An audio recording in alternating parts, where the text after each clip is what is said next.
4 octobre 1957.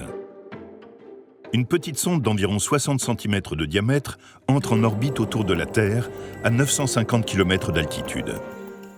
Elle se nomme Sputnik et elle est russe. Son bip nargue les Américains en pleine guerre froide, où la concurrence scientifique entre les deux puissances mondiales masque en réalité une rivalité militaire. Entre 1957 et 1958, la communauté scientifique et les services de renseignement américains savaient que les Russes allaient lancer un satellite. Ce qu'il y avait d'effrayant, c'était que si les Soviétiques avaient la capacité de lancer un satellite, ils avaient celle de lancer une ogive nucléaire. Les États-Unis doivent prouver à leur tour que l'espace leur appartient aussi. Le programme Vanguard sera leur arme contre le satellite soviétique. 2 mois jour pour jour après le succès de Sputnik, les Américains font une tentative devant les caméras du monde entier.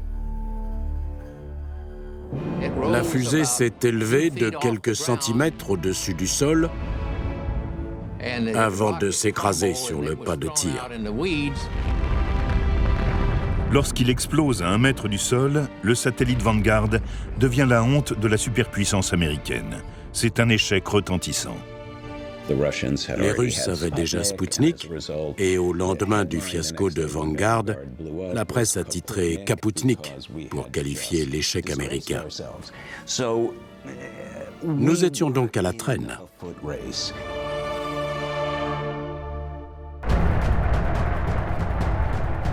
Portés par leur succès, les Soviétiques lancent le programme Luna, puis remportent une victoire en envoyant le premier homme dans l'espace. Incontestablement, l'URSS est un pionnier. Les Russes avaient de plus grandes fusées, des vaisseaux spatiaux plus robustes, et ils avaient volé plus haut et plus loin. Yuri Gagarin était le premier homme à se rendre dans l'espace.